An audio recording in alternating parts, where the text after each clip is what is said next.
Hello, everyone. Happy Tuesday. Happy So What Day. I hope you're having a great start to your week.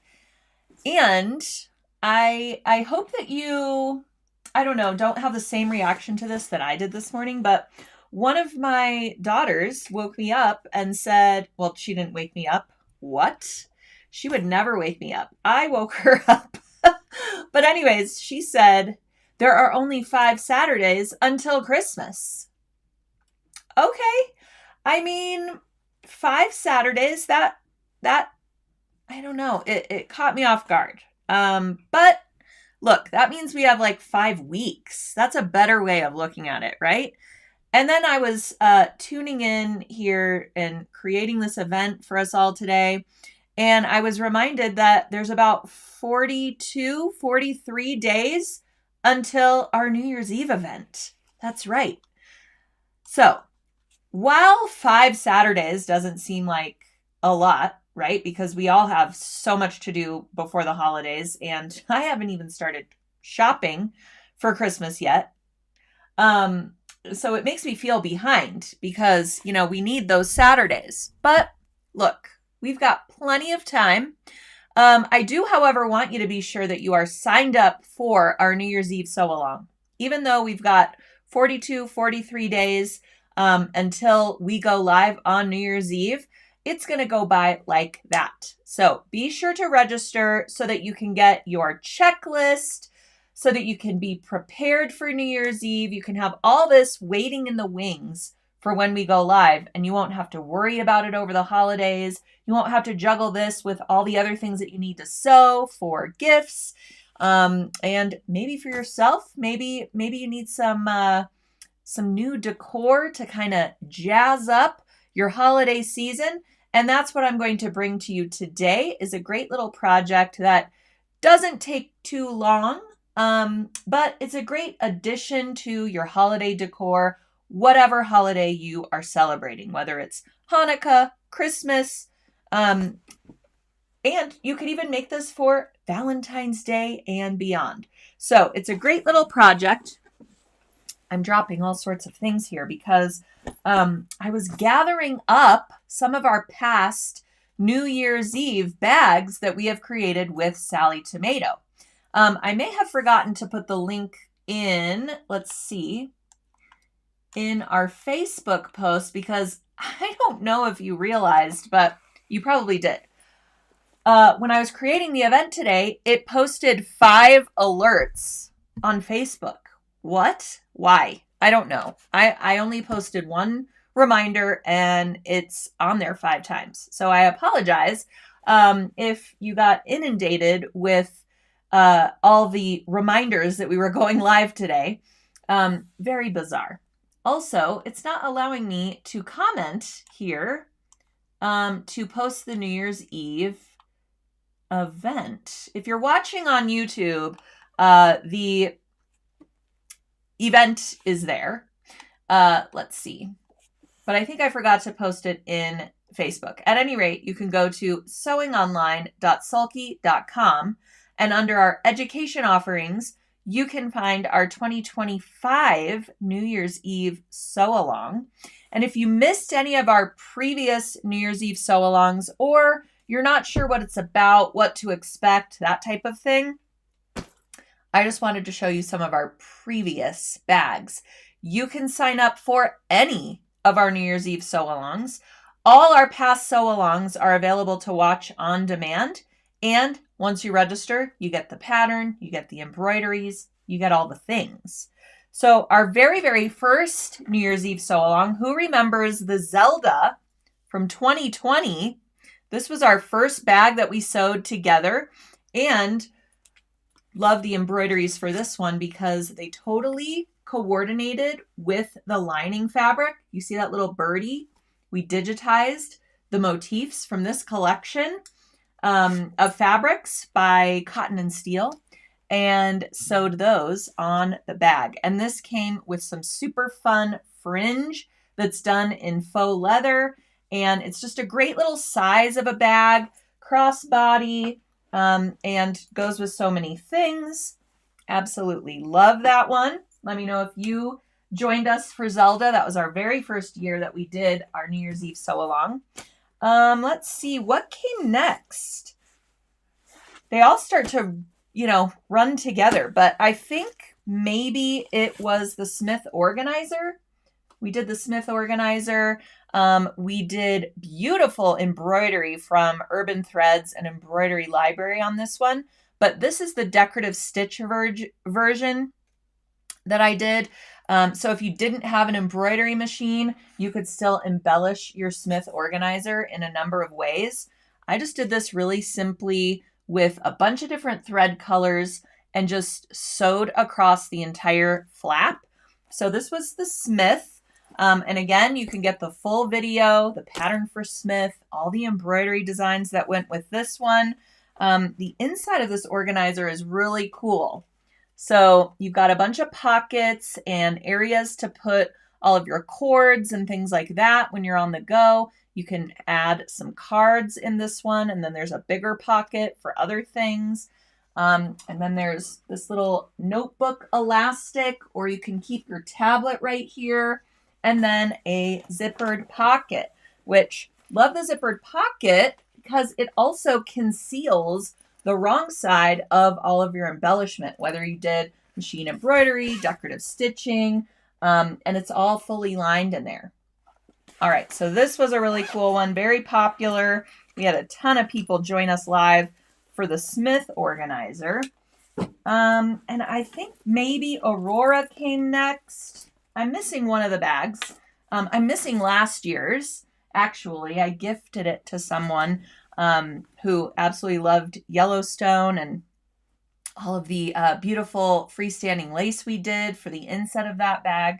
But at any rate, I think Aurora maybe came next, which was a big, large-scale tote bag with all of these beautiful faux leather accents, 2 different strap options for this one. This crossbody strap can come off, which is really nice. So if you want to just, grab your bag and go out the door, love this one. And it features a big pocket inside. Love the Aurora. I love the ice dyed fabric as well. I did this in both colorways. There was a beautiful blue and purple ice dyed fabric. And then the bottom of this is that faux leather, so it has a nice base and weight to it. That was one of our New Year's Eve sew-alongs. And then, let's see, we did Veronica, which was Veronica. It was a nod to the totally 80s a couple years ago. And I love how the embroidery really mimics the cute little zipper pull in that lightning bolt. And it has lots of hardware details to it. And then the zipper pocket on the back, again with the adjustable crossbody strap. And it's made out of this beautiful micro suede material. Love that one as well. And then, as I mentioned, I don't have the Jessica that had the beautiful freestanding lace overlay, but that was last year. And then, of course, we've got Lamont. Lamont is named after Lena Lamont from Singing in the Rain. And all of our bags, as you can see, we really, really try to give you something totally different. So every New Year's Eve, you're kind of adding to the bags, the organizers, and you have all these different styles and colors to choose from depending on how you're using your bag. And we really, really take pride in this event and love having it with you all. Love experiencing New Year's Eve, doing something that we love at the sewing machine. So at any rate, this year's bag is the Lamont. There are several different colorways of kits available. From what I have been told by Sally Tomato is these kits are going really, really fast. So if you do want a kit, grab one up while you can. Not only will you get the Lamont bag pattern when you register for New Year's Eve, but you will also get the in the hoop designs. These are made in the hoop of your embroidery machine. You can customize your key fob, or you can create it with this design, which comes on it or comes with it. You can also change out the Adventure Awaits design to a design of your choice, and I will teach you how on New Year's Eve.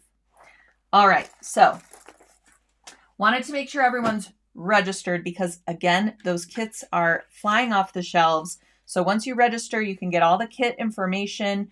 You, again, will get your printable checklist for the event.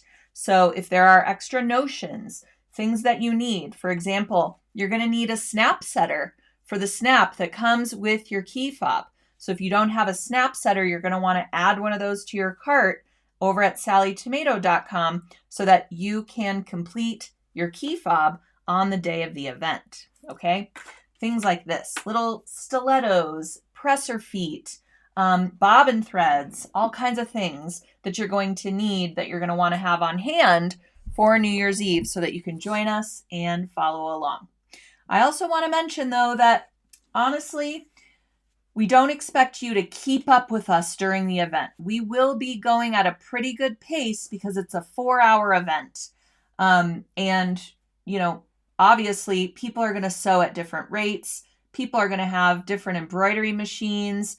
It might take you longer to re-hoop for your key fob versus your in the hoop zip pouch than it takes me. Because let's be real here, I have been working on these projects for almost a year now. That's, our first planning meeting is right after the first of the year for this event because we get all these ideas for what we want to do for the next one.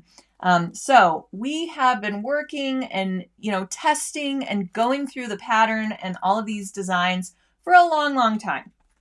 If you can't keep up with us, it's okay. That's why we record the event so that you can watch it in its entirety.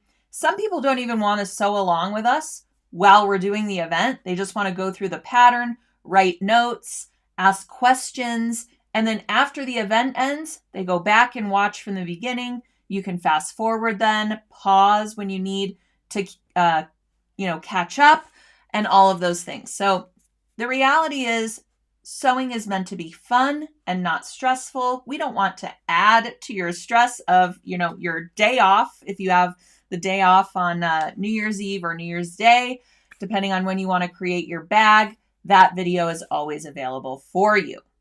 Okay, so be sure to join us on New Year's Eve. Check it out. If you want to see what an event is like on New Year's Eve, you can grab up one of our previous New Year's Eve sew-alongs, get the pattern, watch the video, see what goes on the day, and then you can join us live on New Year's Eve. We will start sewing at 12 p.m. Eastern Time. I just realized that this image says 12/1/2025. Obviously, that is completely wrong. Let me remove it from the screen. We go live on New Year's Eve, which is 12/31, not 12/1. I apologize for having that up there. So make sure when you register, you add it to your calendar. There will be a confirmation page after you register that all you have to do is click on the calendar button. You can choose a Google Calendar, an Outlook calendar. There's lots of choices for you depending on what's on your computer or phone or what have you. And you can add it to your calendar and it should populate in your time zone. That way, if you're not on Eastern Time, I'm not, certainly. If you're not on Eastern Time, then you will get a notification in your time zone for when we're going live on New Year's Eve. Okay, Esther says, looking forward to it. Love that. The hardware makes it extra special. I agree. There's different hardware for each kit option. This is the Tula Pink hardware. See how it's pink? Love that. This is the hardware for the beautiful pink snowflake colorway, which comes with this beautiful iridescent faux leather. Love that. And then, the hardware on the, let's see, that Urban Explorer one, which is the black faux waxed canvas. I think that's also a nickel hardware maybe. And then I love the antique version. That's part of the reason why I chose this island hopper kit. I just love the look of the antique hardware. It's really not a finish that you can find in the craft stores or fabric stores. I just never really see this one, and I just think it looks really upscale. Also, all the zippers have different pulls. So this one has circle pulls, which means I can add some little tassels to them, things like this. So check out the kits that are still available, register for the event, all the things. Okay. Let's see, already registered, have the kit on order. Perfect. Love that. Love the doodads hanging on the strap. Me too. And you know, this little in the hoop zip pouch, it fits those super popular hand sanitizer sprays like this. So it fits that perfectly if you're looking for scale.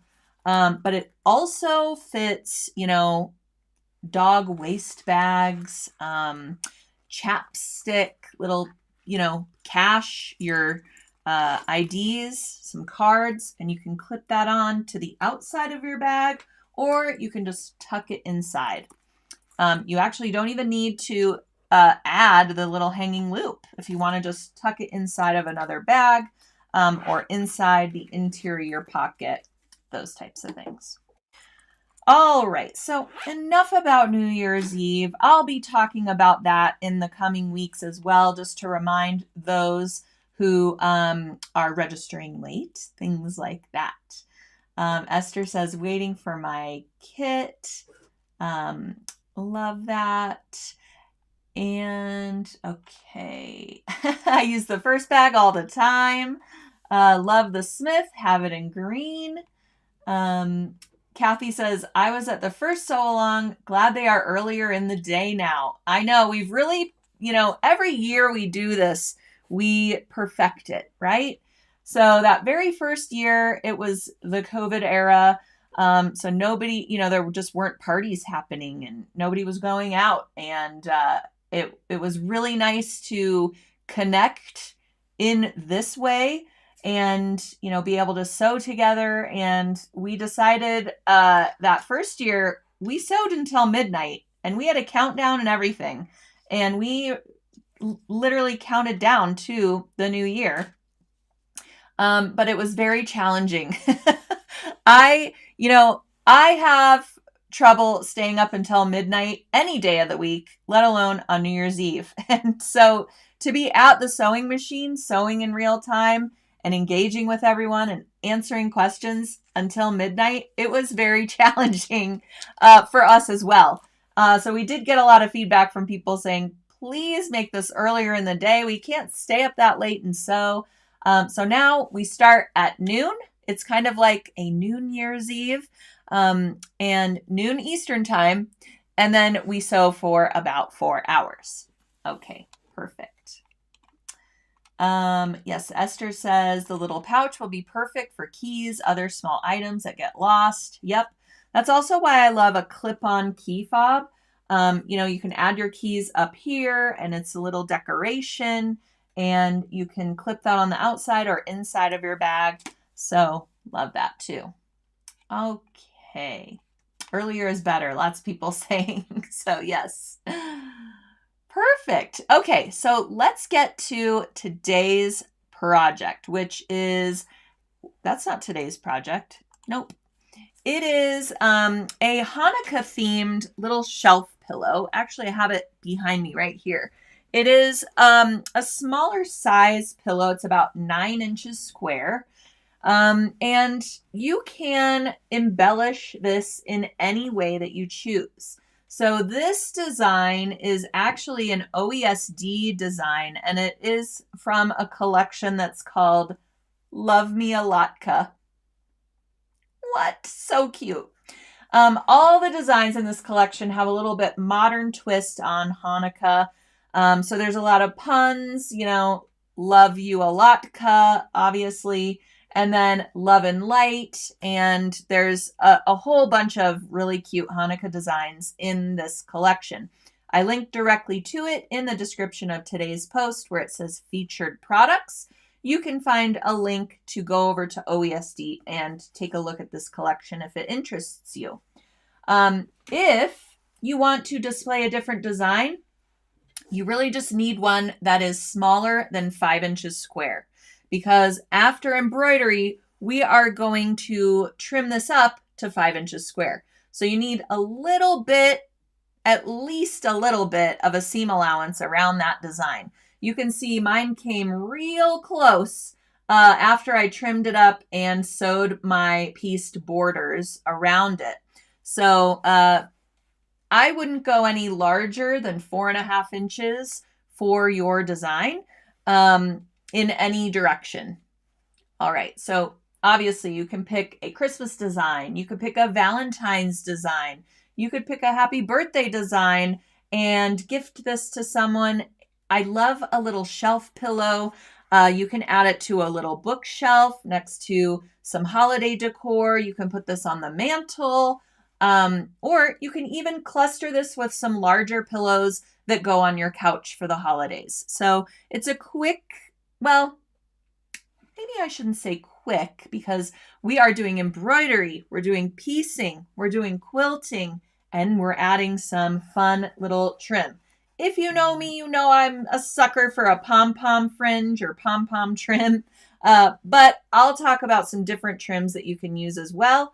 And you could certainly omit that if you want a little bit more, I guess, understated type of pillow for your shelf or wherever you would like to display it. All right, so let's get to the how-tos. First off, of course, we're going to choose the embroidery design that we love for our pillow, whether it's a Hanukkah design, a Christmas design, a Valentine design. You get the idea. So Love and Light, we're going to import whatever design we want into our embroidery machine. And another thing I love about this pillow is I did the embroidery on Sulky Felty. Who out there has used the Felty before? It actually happens to be our giveaway today for one lucky viewer who is watching, commenting, giving me those emojis, somehow engaging with the post. You also need to have liked our Facebook page if you're watching there, or subscribe to our YouTube channel if you're watching there. And that's how you can be randomly chosen as the winner for today's gift from Sulky, which is our Holiday Felty assortment. The Holiday Felty assortment retails for $16.99, and it comes with white Felty sheets, greens, reds, all of those quintessential sort of Christmassy colors, but you can use it for a variety of things. So if you're going for a Valentine themed pillow, you could use those red Felties. If you're going for Hanukkah pillow, you could use the white Felties, and so on. So you'll get a lot of use out of that Felty holiday assortment. And all of the sheets, they're around 8 by 10 inches. I want to say, is it like 8.25 by 10 inches, something like this. That's the size of the rectangles that are included in the assortments. And so what I did was I just took the white sheet and I centered it on my hoop, and I stitched it out before I cut it down to size. So it was kind of the perfect size to start with, but I probably could have also cut it in half widthwise and embroidered, along half, and then kind of preserved the other half of that Felty. But quite honestly, I did the embroidery first before I decided even what size I wanted my pillow to be. So I worked kind of backwards on this one, but at any rate, you need a sheet of Felty for your embroidery for that center. Felty just embroiders so nicely, especially when you're working with a dense design like this that has a lot of fill stitches to it. Sometimes it can be challenging to embroider a design like that on lightweight quilting cotton fabric. There just isn't a lot of room in the weave of those fabrics to accept a lot of thread. So that's why sometimes you get some puckering around those fill stitch areas.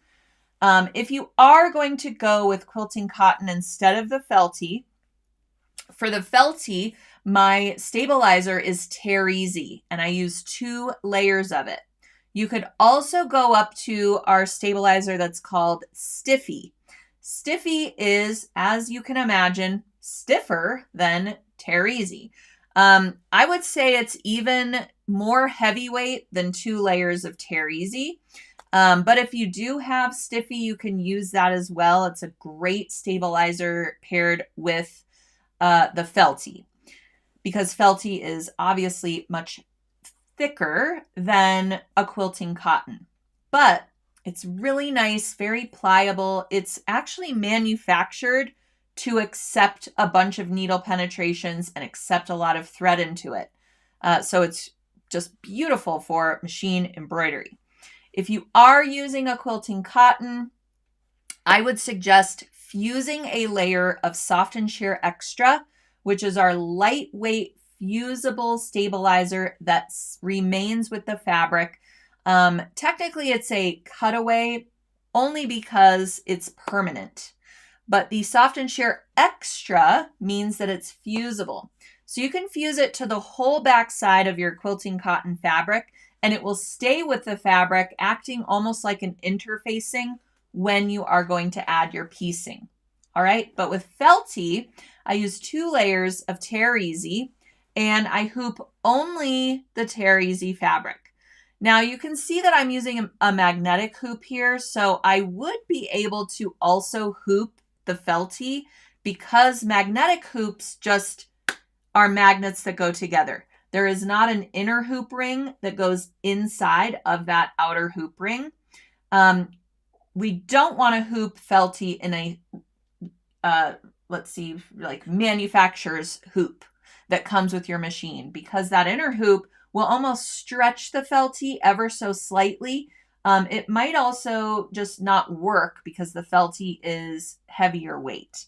So in that case, we are doing hoopless embroidery, what I call hoopless embroidery, meaning, yes, we are still using a hoop, but we're only hooping the stabilizer. We're not hooping the fabric.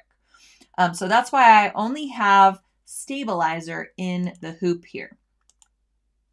Then we're going to take our sheet of felty and we're going to spray the back side of it with KK2000. You can also spray your stabilizer a little bit. Some people worry about overspray once your stabilizer is in the hoop because they don't want to gunk up, their hoops. With the KK2000, it is air soluble, but it can get on your outer hoop. So what some people do is they will create sort of like a paper ring border, and they will spray inside of that ring. But you don't want to get your KK2000 too close to the stabilizer because it can just kind of be too concentrated.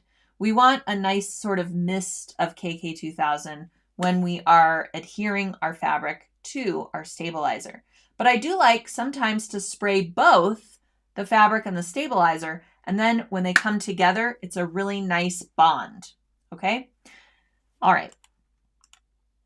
Once we have that, we are going to thread our embroidery needle. A size 80-12 works really great with either our 40-weight poly deco or 40-weight rayon threads, but you could also go up to a 90-14 if you have those on hand as well. We're going to thread our needle with the first color in the design, and then we want to have 60-weight bobbin thread in the bobbin.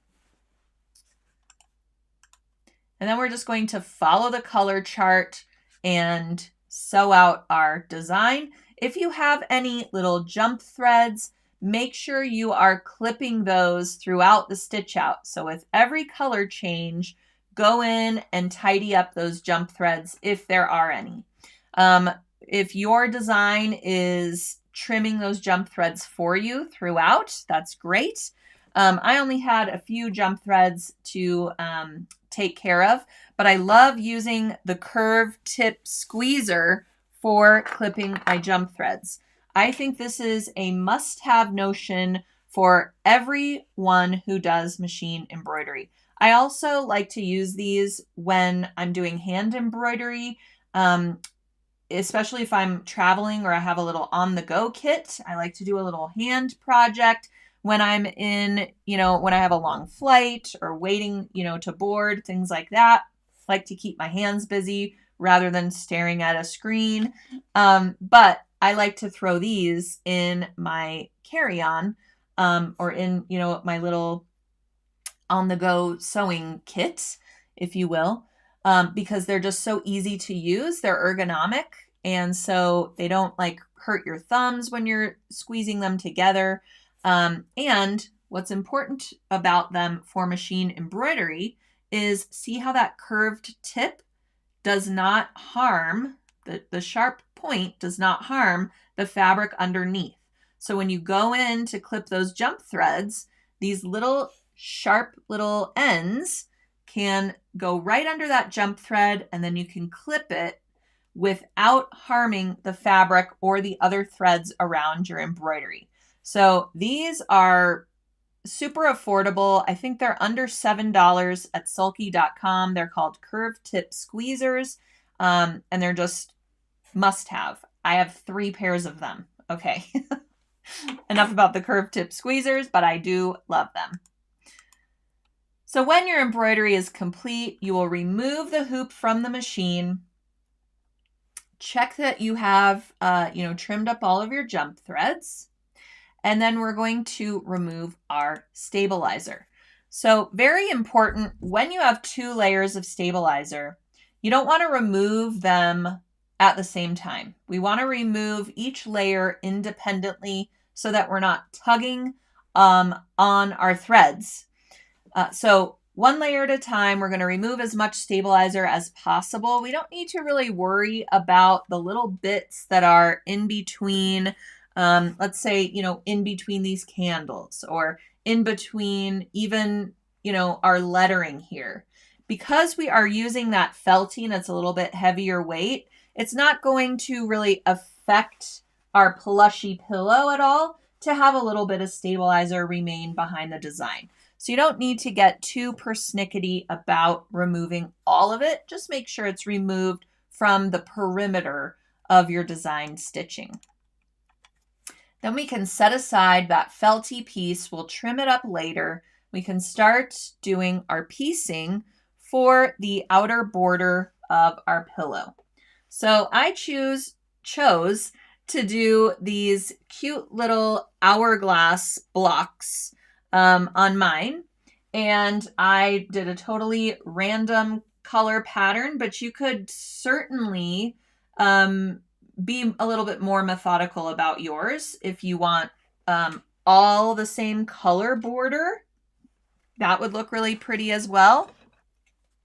So what I did was I started off with 4 solid colors, and I had 4 prints that coordinated with those solid colors. And I started with 5-inch square fabrics, okay?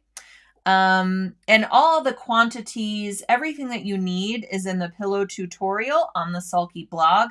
I linked to it in the description of today's post, so you can head on over after we're live here, and you can get the full tutorial if you want all the dimensions and all of the step-by-step tutorial.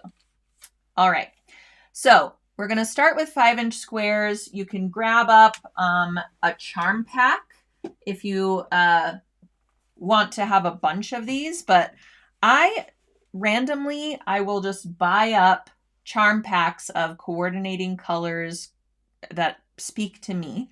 So I started with this charm pack, and I've used it for so many different projects because it has all of these great colors in it.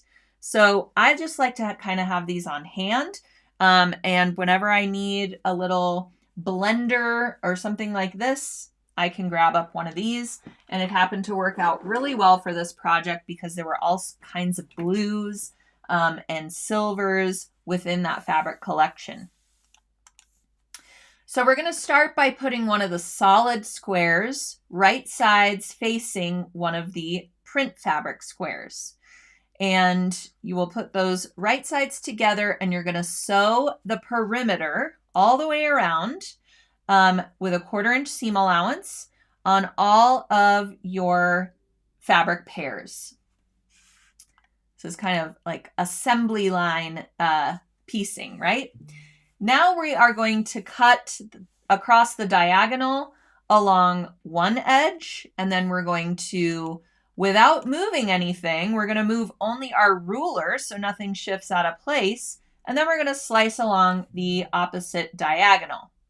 Now we've got 4 half square triangles from each one of our fabric pairs. All right, so you want to press your fabric toward the darker fabric, or you can press open your seams if you like all of your seams to be pressed open. I know there's so many schools of thought about that, so whatever you're more comfortable doing. And then we're going to repeat the process for all of the colors that we're using. So I used 3 different sort of fabric pairings, if you will. Once you have all of those done, now we're going to make our hourglass blocks.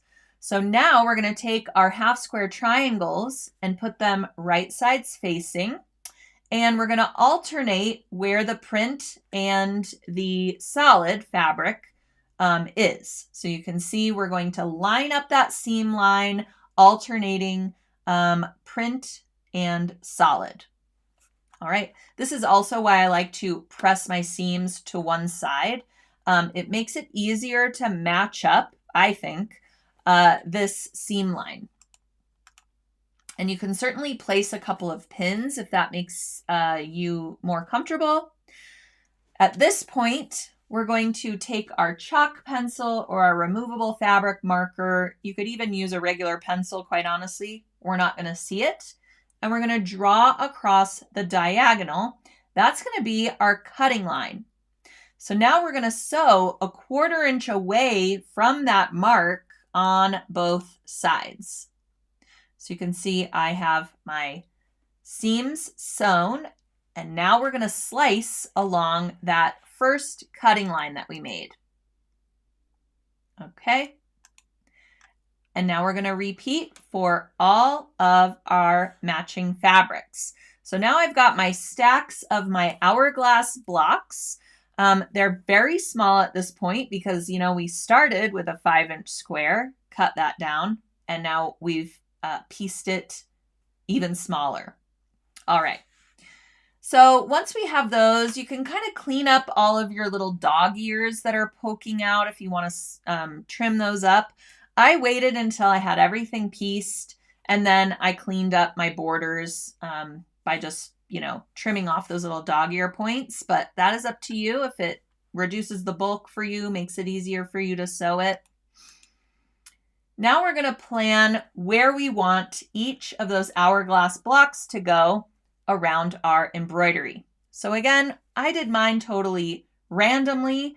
I did make sure that I had my light blue on each corner, and then I just kind of mixed it up for my other hourglass blocks. But if you want to do something a little bit more methodical, as I mentioned, plan out your, colors and whatnot. You certainly can take liberties, of course. That's why we all love to sew, right? We get to make it our own. All right, so once we have that figured out, we're going to sew our top border, our lower border, and then we're just going to sew the 2 that are going to border our center embroidery. All right, so we also need to cut down our center block that we've embroidered to 5 inches square. And as I mentioned, my design came real close, but it does not bother me that I have more of a border along the sides than I do along the upper and lower. So again, it's really important to choose a design that allows you, that gives you that seam allowance that you need when you're piecing your borders. All right, so I've got my upper border sewn together, lower border sewn together, and then I have my 2 little side borders sewn to my embroidered piece. Now we're going to sew everything together. All right. Oh, and this is I'm just trimming up those little dog ear corners as I go as well. So now we've got our upper border sewn to that center, and then our lower border, we're going to sew along the lower edge. Then you want to give everything a good press. I made sure to press my center block outward. The felty is a lot thicker, of course, than the quilting cotton fabric that we're using for the borders. So we want to make sure to press that away from center. And we are going to add quilting to this, so it's going to make sure everything's nice and flat. All right. So let's see. Someone's asking, does the felt dull the needle? It does not actually. If you were using like a stiffer craft felt, which they're very poor quality, you can almost see through them. If you're using something like that, first off, I don't recommend it. But to each their own. That is probably going to dull your needle a little bit. I would say a wool felt or this polyester felt. Our felty is 100% polyester. It can be washed. It can be fused. It can be ironed. It can be embroidered, all the things. And it's much more affordable than a wool felt. If you're using that, I used just a universal needle for the sewing, for the piecing. I used a quilting needle for the quilting, and I used an embroidery needle for the embroidery. I did not notice that my needle was dull in any way. I always start off a new project with a new needle. I feel like needles are just so integral to the quality of our sewing. And if you can't remember the last time that you changed your needle, it's time to change your needle. I sew so frequently that I just swap my needle every single time. I do find that if I'm ever having an issue with thread bunching, bobbin thread going crazy, little thread nests and things like that, or skipped stitches, it is almost always, dare I say 99% of the time, it's the needle. And when I swap out the needle, all of those problems disappear. You can thread and rethread your sewing machine and do all the things, and you still have these problems. Change that needle. So I just recommend whenever you are stocking up on supplies, stock up on needles too. Don't forget those. We have organ needles at sulky.com in all the sizes and types and everything that you need for your sewing endeavors. So the size of your needle, the number, right? 9014, 8012, that directly relates to your thread thickness. All right. And then the type of your needle directly relates to the type of sewing that you're doing. Okay. So once we have pressed that, now our pillow top is complete, but I did mention we're going to add some quilting to this. Why not, right? So for the quilting, I went with our 30 weight cotton thread. For all of the piecing, I chose 50 weight cotton thread. So 50 weight is going to be a lot thinner than 30 weight. So the higher the number of weight, the thinner the thread is, okay?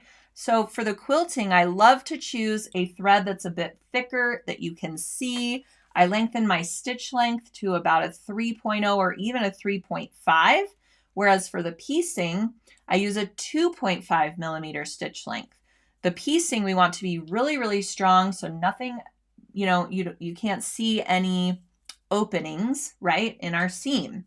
For the quilting, we can be a little bit more open with those stitches so that our thread almost looks like it's hand done. It almost looks, the longer the stitch, I think the more hand worky it will look. So I chose a 30 weight cotton blendables thread in this beautiful blue variety. It's got white and silver and light blue and dark blue all running through it.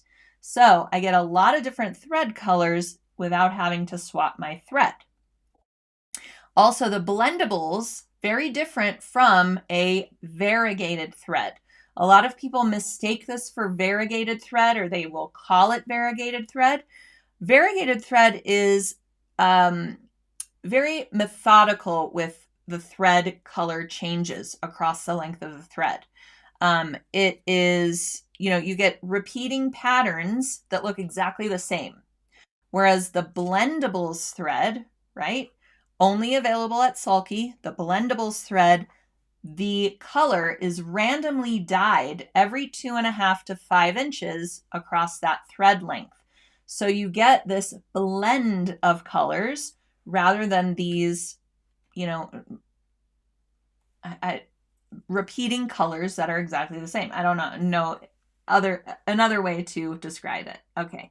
So I love using Blendables for quilting so that we don't get, especially with straight line quilting, so we don't get the same color pattern along every single quilting line. Totally looks different. So you can really do whatever kind of quilting you want here. You can map out your quilting using a ruler and a chalk pencil. You can experiment with, straight line quilting versus some serpentine stitches, things like this. So really just have fun with it.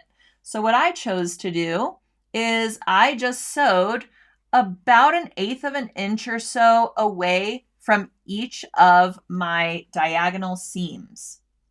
And I have to confess, I completely made a mistake with my pillow, and I can't believe I didn't even realize it until it had been stuffed and I sewed the opening shut.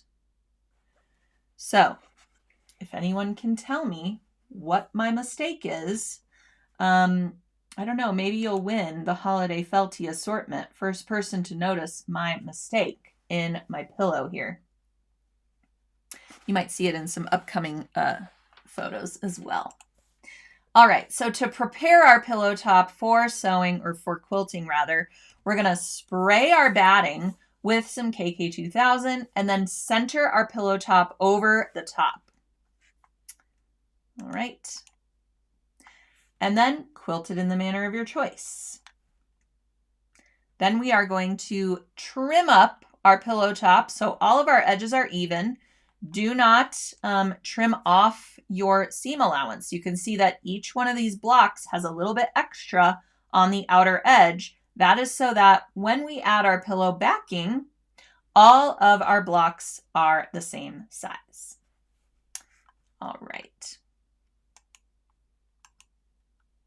So now is when we really have fun with it. I love to add a trim. I love a pom-pom trim, of course, I mentioned at the beginning of today's show, but this would also look adorable with some jumbo rickrack applied to the outer edge so that a little scallop is emerging from the perimeter of the pillow. Love that idea. You could even insert a lace ribbon around the edge, something like this. But here is really, an opportunity to have a lot of fun with your little shelf pillow. All right. So what I do with pom-pom trim, or really any trim, even ribbon, to match my ends of the trim, I overlap them. So you're going to see this a little bit closer up, but I do like to clip my trim in place around the entire pillow top. I prefer to add it to the pillow top first and then add my pillow backing because I can get my seam allowance really, really nice and exact. So I baste it 1/8 of an inch from my pillow edge. And then when I go to add my pillow back, I can see that basting line and I can stitch 1/4 inch from the edge. And I know that it's going to be nice and perfectly straight around the pillow. All right. So once it's all clipped, here you can see how I've overlapped those ends. And I do have some palms sticking out along the outer edge. I wait until this whole trim is basted before trimming off those palms and trimming my trim so that it's even with the pillow edge. All right, so baste it all the way around. So you're going to set your stitch length to 5.0 for basting. And you can go back to that 50 weight thread that you did all of the piecing with as well. Here's how my ends overlap, and I make sure that the palms on either side of that overlap look pretty equidistant from my other ones. So I don't have two palms kind of stacked on each other. If you do, you can just trim one away. It's not that serious. All right. I love everybody's prediction on on my mistake. And you're not right. No one's right yet, but I love that. Some people saying hourglass going the wrong way. Sequencing is off. That's incorrect. I did randomly place my hourglasses, so if it's not looking like those are correct, maybe I messed up in a lot of ways, but I don't see the correct answer yet. Let's see, what size needle are you using with the 30 weight thread? With 30 weight thread, I use a 90-14 needle. And then with the 50 weight thread, I like to use a 70-10 needle with the 50 weight thread because it's very thin, yet very strong. It's 100% Egyptian cotton, very high quality cotton thread. But with that 30 weight thread, I do go up to a 90-14 needle. Great question. Thank you for asking it. Okay, after we have basted the trim, now we can go in and clip off those extra palms that are extending beyond our pillow. And then you can also trim away the extra tape, or trim tape rather. And that's what our join looks like. So it looks pretty seamless going along the outside, and our palms look pretty equidistant. Now we can clip our pillow front to our pillow back. And I did want to mention that I did not add a layer of batting to the pillow back, but you certainly could. I do like to do this with pillows so that when you stuff it, you have that layer of batting that is kind of sort of cushioning the outside of your pillow. In hindsight, I should have added some batting to the back of my pillow as well. I think it just would have filled it out a little bit nicer. It wouldn't have, had the kind of wrinkly edge that you can sometimes get when you're just using that lightweight quilting cotton. And then you can also add quilting to that back piece too. I left mine plain, but it is an opportunity to add some more embellishment as well to the pillow back. Then we are going to sew the perimeter of our pillow, making sure to leave an opening for turning. So where I had my, oh my gosh, I can't even tell. Where I joined my trim ends, I don't want to have my opening there. So I joined my trim ends, I think along this side, and then I had my opening for turning either here or along the lower edge of my pillow.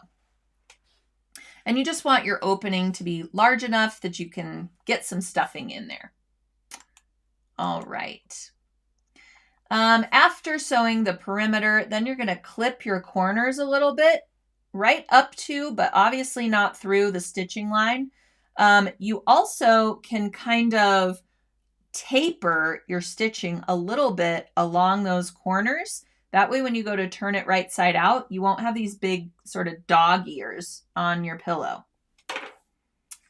All right, let's see. Oh, I think someone has the correct answer for how I messed up. Let me see who is first to come in. Not quite sure. I think Esther got it. Bottom row, the darkest square is missing the top stitching. It is missing the quilting, everyone. Can you believe it? I can't believe I didn't notice that I forgot to quilt this opposite diagonal. What? Do you know how many times I was looking at this to make sure that I had all the quilting, and then I sewed up the pillow and I didn't even notice it until I went to photograph it for you all. Crazy. Phew. Esther, I think you were the first one to come in. Patricia also got it right. Sharon says, looks perfect to me. We should never point out mistakes. You know what? I'm only sharing it with you all because I know you feel my pain. But I agree with you. We should never point out our mistakes. Will everyone see that? I don't know, but it is what it is. Oops, we already did that. Where are we here? All right, so now we have our pillow top is stitched to our pillow back, and look how cute the pom-poms are once we turn that right side out. And now we are going to stuff it with some fiberfill.